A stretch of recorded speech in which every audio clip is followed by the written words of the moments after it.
To wish condolences, congratulations, or for romance, there's no shortage of customary occasions on which to send flowers. Whether made up in a splendid arrangement or simply placed in a vase, fresh-cut flowers rarely go unappreciated by the recipient. Roses are a perennial favorite.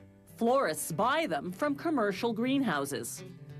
Those greenhouses have sophisticated sprinkler systems positioned to irrigate the soil rather than the plants, because watering directly on the rose bushes would grow harmful fungus.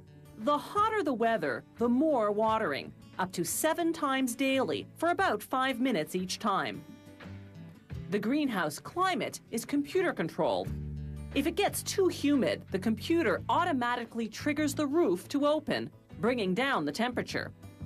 The ideal greenhouse temperature for most flowers is about 23 degrees Celsius during the daytime and 16 degrees at night. With every watering, the roses get a low-level dose of fertilizer, the botanical version of taking a daily vitamin supplement. It's a mix of nitrogen, phosphate, and potassium, the proportions determined by ongoing soil analysis. If the pest specialist detects a bug problem, he applies an insecticide treatment to target that particular pest. But first, they close the roof so as not to pollute the outside environment. Workers handling the chemicals wear masks and protective clothing.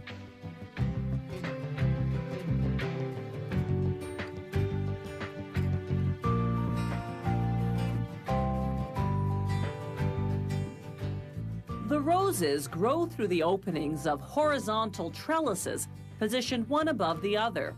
This ensures the stems grow tall and straight. Crooked roses, after all, are worthless. Cutting the roses is tricky and prickly. Workers have to wear thick gloves to protect against the thorns.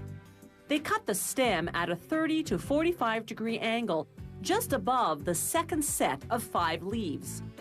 The cut must be precisely at that spot for a second rose to bloom, about 40 to 55 days later, depending on the season. Growth is slower in the winter because there's less sun. The growth period also varies somewhat according to the variety of rose.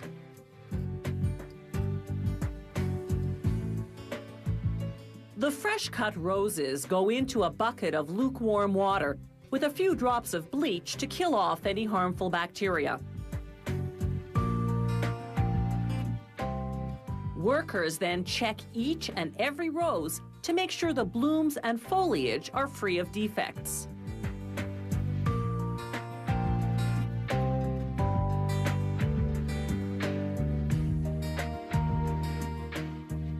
Then they classify the roses by length. The longer the stem, the more the rose is worth.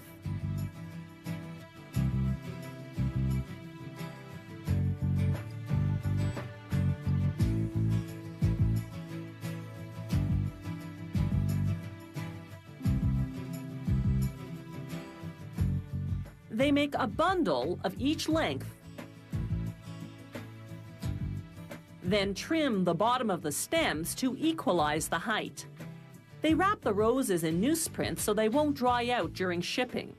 The transport trucks are refrigerated in summer and heated in winter to keep the roses at a safe temperature, about 6 degrees Celsius. To make a bouquet of dried roses, they select open blooms for a nicer look, then hang them upside down in a room cooled by fans. They leave lots of space between bouquets so the air will better circulate. The roses take a week to dry out. Fresh-cut flowers are striking, whether part of an arrangement or in a vase. They can last in water for about a week, provided you trim a centimeter off the stems to open up the water channels, fill the vase with lukewarm water, never cold water, pour in a bit of bleach to ward off stem clogging bacteria, change the water every 3 days, and be sure to keep the flowers away from the heat of a sunny window.